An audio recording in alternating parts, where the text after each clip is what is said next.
right now, under Marcos Jr. government, problema niyang malaki yan. Kasi hindi siya pinapansin ni Trump, hindi rin naman siya pinapansin ni President Xi. So anong kahinatnan natin when in fact we need both? To be very frank, we need both.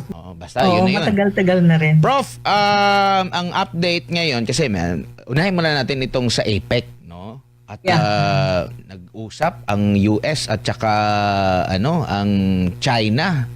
Di ba ito yung sabi magkalaban sila pero nagbibigayan ng magandang mga salita nitong mga ano bang basa mo rito, Prof? And nasaan yung Pilipinas sa equation? Kasi ang mahalaga yung ating interest po sa ating bansa.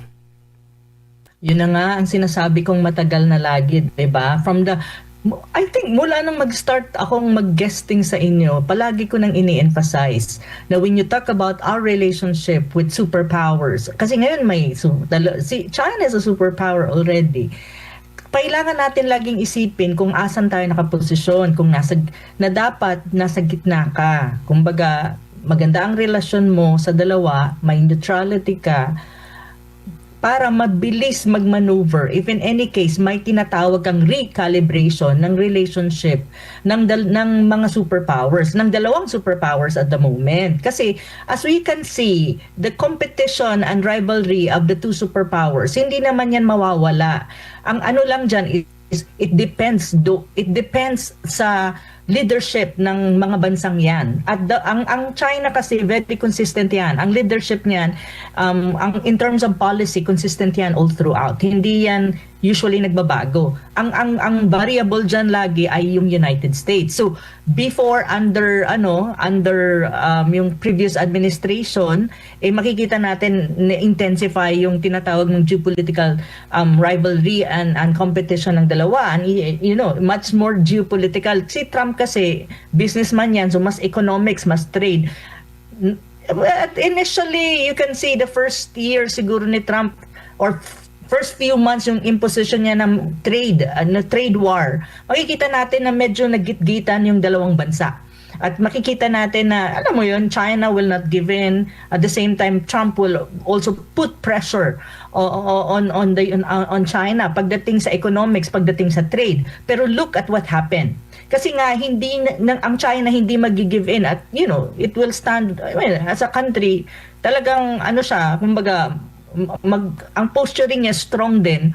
At alam ni Trump na kapag nakipag-gitgitan siya kay China, maaapektuhan at lalong magkakaroon ng problema ang ekonomiya ng Amerika. And at the same time, China, I think, is very pragmatic as well. Na at the end of the day, ang Amerika is also one of their important trading partner. And even a partner when you talk about other issues. So alam ng dalawang bansa na malalaki, na mga superpowers, na alam nila na to certain extent, even though mayroon silang competition, andyan pa rin yan, they need to recalibrate their relationship kasi yun ang nakakabuti sa kanilang mga bansa. At the end of the day, if you really look at it, both countries prioritize what you call national interests. Kung ano ang tingin nilang nakakabuti sa kanilang mga bansa. Yun yung kasi ang role ng isang presidente. You have to protect the national interest and what is good for your country. And you can see it in Trump and President Xi. Kaya kung titignan mo, may recalibration ng kanilang tinatawag mong relationship. From very antagonistic, ngayon nagkakaroon ng tinatawag mong normalcy. To the point na I think on April of next week, Trump will be visiting China, Beijing, showing na ito yung fruit ng aming recalibration at saka magandang pag-uusap na nangyari ngayon sa APEC. Now, asa ng Pilipinas dyan?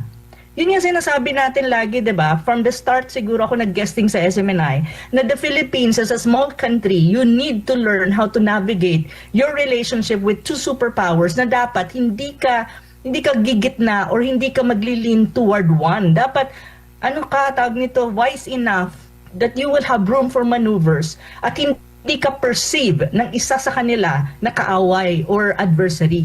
para maprotektahan mo ang sarili mong national interest. So, right now, under Marcos Jr. government, problema niyang malaki yan.